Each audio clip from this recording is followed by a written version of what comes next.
Fala meu pessoal, tudo bem? Seguindo naquela proposta de vamos conversar sobre temas de redação Enem, ou pelo menos vamos aprender a pensar sobre temas polêmicos que precisam de saída, falaremos sobre o aumento da população carcerária no Brasil. Um assunto difícil, delicado, que mexe com as emoções das pessoas, dependendo da sua visão política principalmente, mas que precisa ser debatido. Vamos lá? Bora para a vinheta.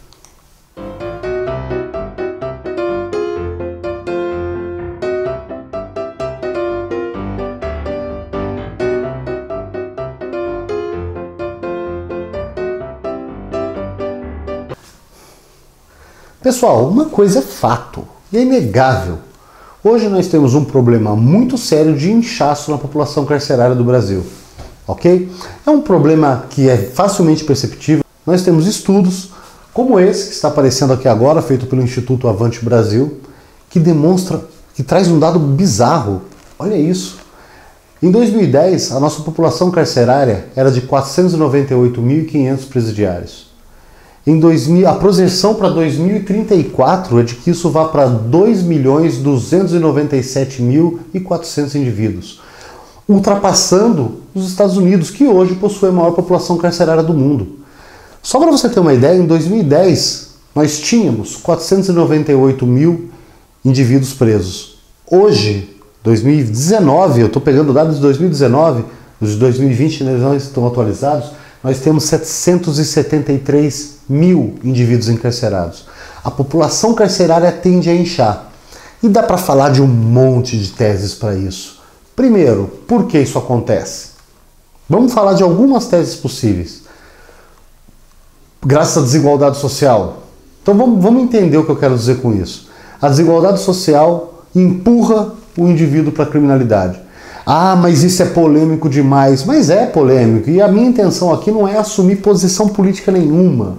Mas que empurra é fato. Vamos pegar um exemplo bem grave, bem crítico. O ser humano, o indivíduo, criança, 4 anos de idade, passa por grandes dificuldades. Vamos pensar numa periferia, numa favela. Às vezes ele tem o pai com problema de drogas, ou que não haja problema nenhum com os pais, mas eles trabalham, e principalmente para grandes capitais como São Paulo, esse senhor sai de casa, essa senhora sai de casa às 5 horas da manhã, toma 3 conduções até chegar ao emprego e volta para casa às 8 horas da noite. Essa criança tem a creche no período da manhã, por exemplo, e no período da tarde ela fica em casa, entregue, às ruas. E ele passa muita dificuldade em casa, então a gente está falando de uma projeção de pessoas de sucesso. Ele passa uma dificuldade em casa muito grande. E quando ele sai na porta da rua, do outro lado tem o traficante, comendo, bebendo, gastando, sorrindo, de moto. E esse traficante começa a mandar um lanche, um refrigerante, e essa criança começa a enxergar nesse traficante o seu modelo de sucesso. Isso não é distante da realidade, pessoal. Isso acontece mesmo, ok? Tá, Edson. Então eu entendo que você acaba colocando pessoas aí desprovidas, que depois tomam gosto pelo crime e seguem nessa vida. Eu não estou dizendo que não tem que haver punição, pelo amor de Deus, não estou querendo aliviar para o lado de ninguém, mas é um fato. Por outro lado, existe mais de 80% de reincidência dentro dos nossos quadros criminais. 80%, meus amigos. 100 pessoas que são presas, 80 tornam a voltar para o crime quando saem. Por que isso acontece? Vamos seguir a lógica da criança que entra no crime. Vamos seguir a lógica de que a imensa maioria dos criminosos são presas hoje e não tem o 2º grau completo, muitas vezes nem o 1º grau completo. O que acontece com esse cidadão quando ele entra dentro do sistema prisional? Se ele entra analfabeto, ele sai analfabeto. Se ele entra apenas com os 3 primeiros anos do Fundamental 1, ou o Fundamental 1 completo, ou seja, uma formação muito deficitária, ele sai da mesma forma que entrou. Se ele entra sem nenhuma profissão, ele sai sem essa profissão.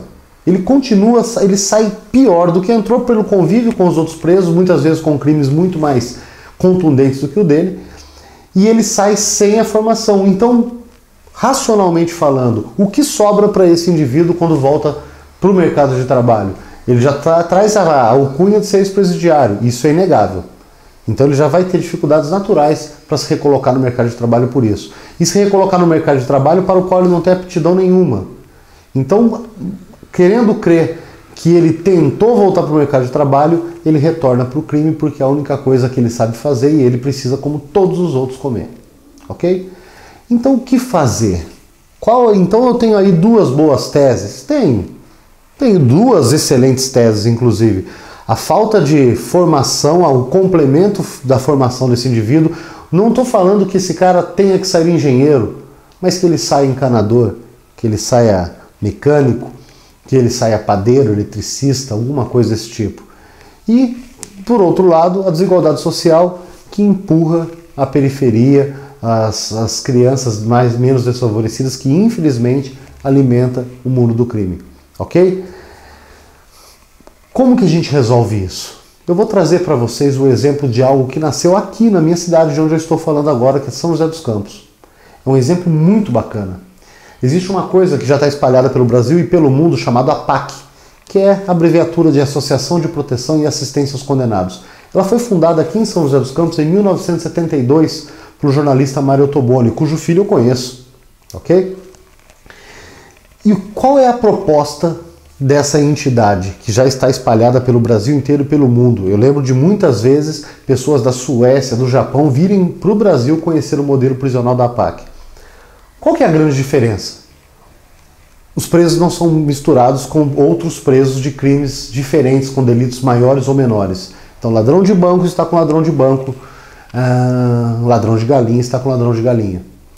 Eles têm formação ali dentro, têm a complementação do ensino fundamental, do ensino médio, aprendem as suas profissões, e eles têm uma liberdade, olha só que coisa diferente, muito maior do que em qualquer outro lugar. Então, eles fazem a própria comida, eles trabalham dentro nas oficinas, e eu, passando pela porta da APAC, quando havia em São José dos Campos, que fechou, você via os presos levando lixo para fora e voltando. Ah, mas isso não funciona. Opa, 95% de recuperação. Só 5% dos presos que passam pela APAC retornam para o mundo do crime, contra mais de 80% do sistema prisional convencional. Então funciona. Numericamente, contra isso não existem argumentos, são fatos. É número, é matemático. Por que eu estou falando da APAC? Porque a APAC pode vir como aquele complemento de um ambiente sociocultural produtivo da competência 2 do Enem. Guarda esse nome, APAC. Está aparecendo aqui para vocês. Tudo certo? E com relação... Então tá bom, Edson. Então uma tese a gente conseguiu resolver. Eu tenho a falta de formação, pensando na vida posterior à cadeia desse indivíduo, do apenado, ok? E eu resolvo isso trazendo para dentro dessa penitenciária cursos de formação que deem a ele condições de não retornar ao mundo do crime para se sustentar e sustentar sua família quando saírem. Ok. E a desigualdade social? Teoricamente essa é a mais fácil de todas. Basta fazer com que o artigo 5º da Constituição se cumpra. Direito à vida, à liberdade, à igualdade, à propriedade nos termos da Constituição. Mas trazendo para o tema do Enem, o que fazer de fato? Evitar que essa criança fique entregue à criminalidade. Então, trabalhar a criação de creches de período integral, em que a criança só saia quando o pai de fato retorna. Ah, mas isso é um investimento muito alto. Claro que é, sempre vai ser. Agora, lembra de uma coisa, importantíssimo na redação Enem, o governo não. Quem é de fato que tem que fazer isso? O governo estadual, o governo federal, é alguma lei que tem que ser proposta? Pense sempre na proposta madura. Quem faz, como faz, com o que e com que objetivo. Tudo certo? É um tema polêmico, mas eu acho que é tranquilo de trabalhar se a gente for bastante isento de visões políticas e encarar isso como um tema de redação apenas. Tudo certo? Meus alunos presenciais discutiremos isso nessa semana e nas que vão entrar. Pessoas que não são meus alunos, escreve aqui embaixo e eu terei um prazer enorme de conversar com vocês, porque quem sou eu? Eu não sou o dono da verdade. A gente debate. Tudo certo? Grande abraço, fiquem com Deus, se cuidem.